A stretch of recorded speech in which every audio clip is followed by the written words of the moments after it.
Konečně jsem se pořádně vyspal. Není nad pořádnou vojenskou postel. Já jsem úplně zničená. Jak se na to mohl usnout? Měli jsme přespat v tom zapadlém Pokémonním středisku. Tak to ani náhodou. Fuj. Fuj. Spinrek jeden hajzlovej.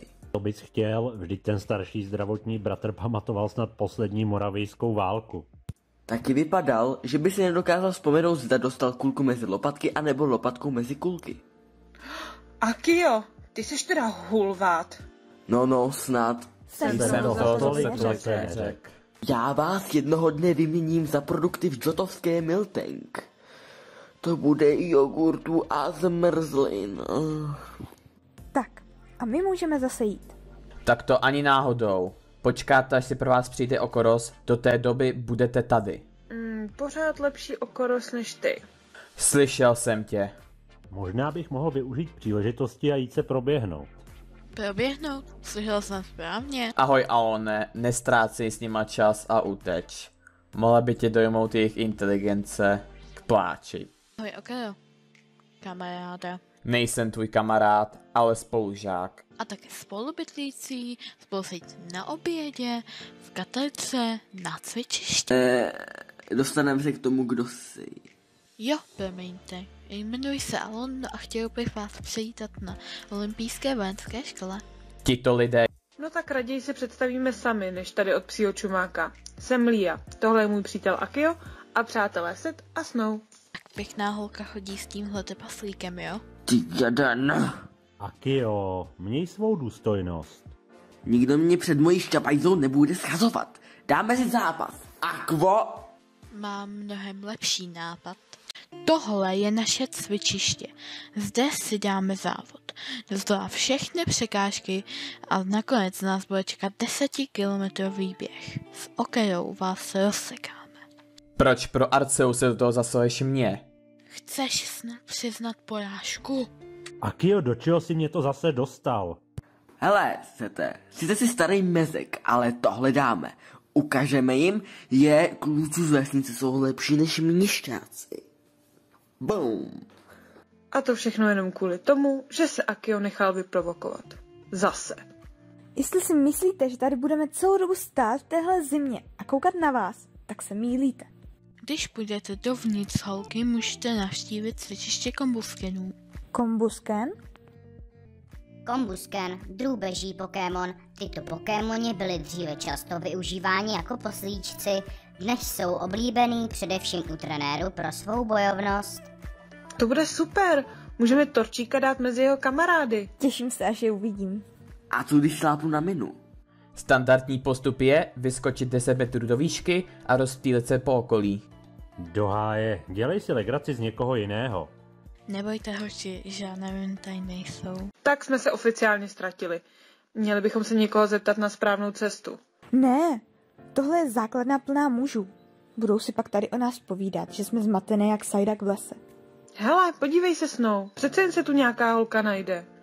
Ahoj, prosím tě, my jsme tady na návštěvě a hledáme cvičiště pro kombuskeny. Ahoj, moje jméno je Petra. Ráda vám ukážu směr, konec konců mám tam také namířeno. Počkej, ty máš Torčíka? Ano, správně. No, to bude dnes legrace.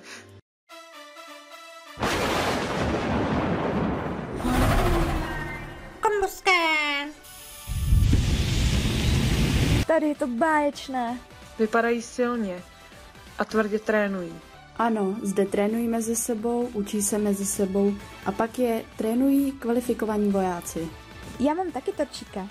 Je vylíhnutý chvíli. Tak to je parádní. Ukaž mi ho. Torčíku, volím si tebe. Proč je ve skořápce? Tohle jsem ještě neviděla. No, celkově moje rodinka Pokémonů je svým způsobem zvláštní. Tak to ti můžu jedině potvrdit. Zvlášť Godziland. Běžte si hrát. Ne, Torčíku, co děláš? Promiň, moc se omlouvám. Ale kde pak? Tvůj Torčík je sameček, stejně tak můj. Je to přirozené. Ale jak to, že ostatní kompaskyně spolu vycházejí? Torčikové jsou Moravě hodně vzácní, kdysi byly rozšířeny. Ale ještě nedávno, než je náš kraj označil za ohrožený druh, se kombuskenové používali jako zdroj jídla. To mým rodičům nedělalo problém jíst Pokémony. No ale zas takový farfetched. Kdyby tě slyšel Akio, nebyl by moc rád. Teď se Torčikové chovají mezi šlechtou a poté se darují vojenské škole, kde se vycvičí. Až jsou vycvičeni, následuje jejich povýšení. Jaké povýšení? Jako hodnost? Pojďte se mnou, ukážu vám. Tadyhle. Zde mohou jen plně vycvičení kombuskení.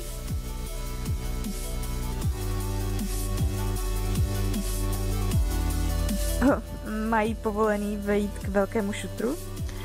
Ne, Snow. To je přece zelený kámen slávy.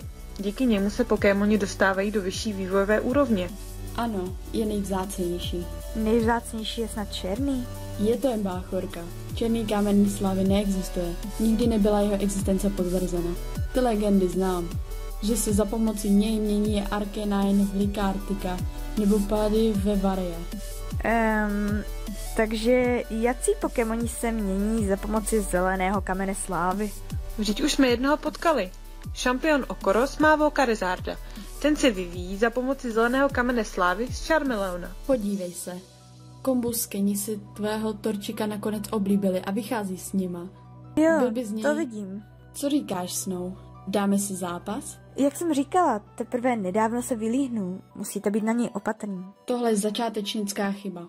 Pokud volíš jiné Pokémony a neumožňuješ Torčikovi zápasit, pak až se vyvine v Kombuskena, uvidíš, že nebude poslouchat, zdivočí a bude neposlušný.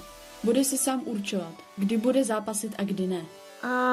Ráda bych tě Snow podpořila během zápasu, ale radši půjdu na chvíli ven. No ty jsi teda kámoška, nechat mě v tom. Promiň, ale nemůže být vždycky podle tvého. Nenechala bych tě v tom, kdybych neměla něco důležitého. No jasně, z ničeho nic. Mysli si, co chceš. Měj se. Ano, výzvu přijímá. Který je tohle Pokémon? To je Kombusken. Kombusken! Pírko, do boje. Kneméno. Torčíku, uhlíkový útok. Vyhni se a použij vzdušné ESO.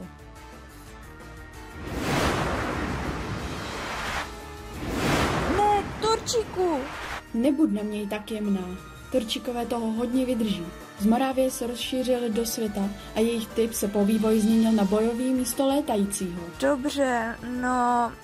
Torčíku, Ohnivý výboj. Co to sakra bylo? Ohnivý výboj je útok, který se Torčik naučí před vývojem. Proto jsem s tebou chtěla zápasit.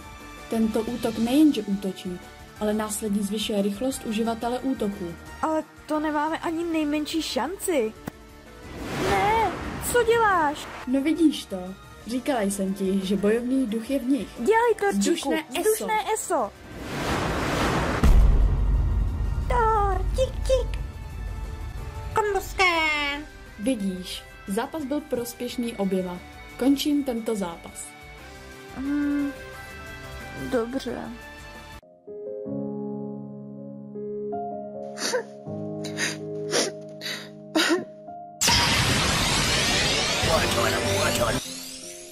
Co se děje, Wartortle? Wartortle.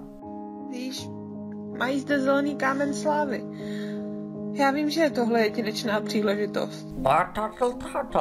Chtěla jsem ti to říct, ale mám strach, že budu nakonec jako moji rodiče. Zelený kámen slávy je velmi drahý a prakticky ho nejde získat. Dejme tomu, že bych tě vyvinula. Ale byla bys nemotorná, protože jsi se před časem vyvinula. Za to bys byla silná a odolná. A já bych si splnila sen být nejlepší cvičitelkou a chovatelkou Pokémonu. Ale tohle by ode mě byla sobeckost. Vůbec nebudeš sobecká, pokud Wartortle bude s vývojem souhlasit. Je to pravda, Wartortle? Akio, co tady děláš? Nechci, abys mě viděl brečet. Jsem tvůj kluk, takže žádný ne. By the way, asi budu plakat s tebou.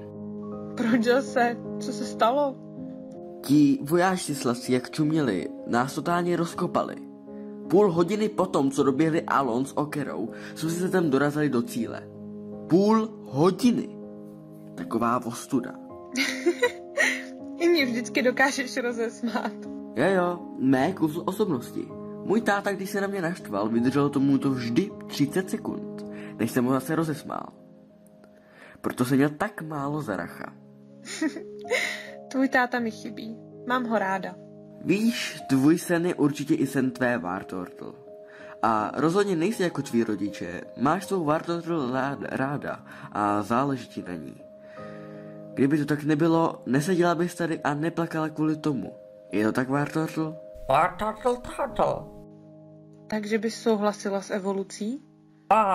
Wartortle.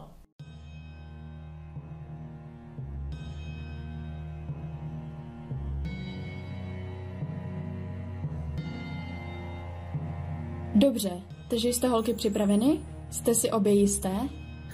Ano, jsme si jisté. Obě dvě. Hej lidi, tohle je moje holka. Má vzácného Pokémona. Slyšíte? Moje! Bože, Akio, nemusí to vědět každý. No, pohněte, mám hlad. Dobře, Wartortle, nespěchej, až budeš připravená. Wartortle. Totar. Startortle, bájný Pokémon, vyvíjí se z Wartortla za pomocí zeleného kamene slávy. Na souši se pohybuje příliš pomalu, ale jeho odolnost z něj dělá bezstarostného Pokémona. Musím uznat, hoši, že s vámi byla legrace. Doufám, že se ještě někdy uvidíme. Já doufám v opak. Určitě se potkáme a děkujeme za trénink. Ještě jednou děkujeme, že jste se o nás tak hezky starali. Tak jsem tady, můžeme jít? Okorosi, nazdar. Taky tě rád vidím. Jen si je vem, málem mě několikrát rozbrečeli. To ti budou tak chybět?